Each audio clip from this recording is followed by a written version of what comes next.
So Keir Starmer isn't going anywhere, at least of his own accord. That is according to one of his closest allies, the Deputy Prime Minister, David Lammy, who says that any speculation that he could be setting out a timetable for his departure is for the birds. It's not going to happen, at least not until the Makerfield by-election.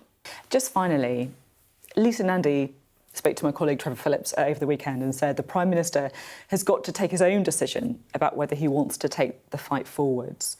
I mean, you're obviously close to Keir Starmer. What is his frame of mind? Is there a chance that he might set out a timetable to leave his Let spot? me be really clear. Keir Starmer remains the most resilient person I know in my life. I spoke to him twice yesterday. He has a strength of character, a fighting experience. There will be no timetables. What there is getting on with the business of government. Really crystal clear about that. At the moment, there is no contest. What there is his determination to deliver for the people, British people, accelerate the pace over the coming months. Much to do. So just to be crystal clear, no timetable for departure set out by Keir Starmer? There will be no Not timetable happening. for departure.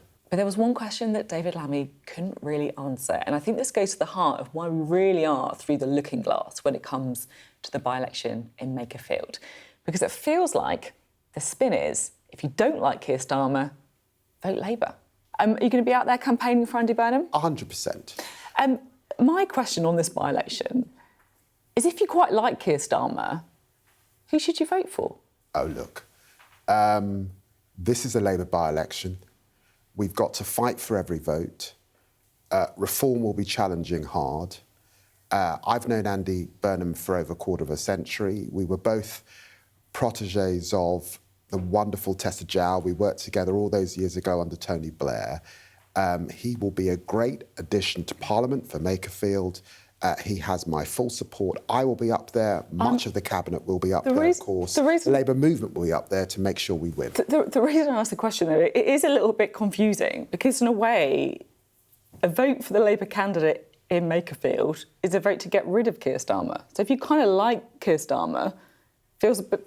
Should you vote for Andy Burnham? Because we know, as soon as he gets back to Parliament, he's going to challenge for the leadership. Let's step back. I'm not going to sugarcoat this. I thought that the Labour Party, over the last 10 days, had a spectacular own goal after those local election results. We now need to unite and pull together. We have a by-election to fight. We need to remember our responsibilities as a government. We are not in opposition. We have the levers of power. Today I'm talking about the Youth Justice White Paper. Last week we had the King's Speech. I want to see us deal with the special educational needs. I want to see those leasehold reforms. I want to see us standing by people in a cost of living crisis. All of that will be discussed on the doorstep in Makerfield.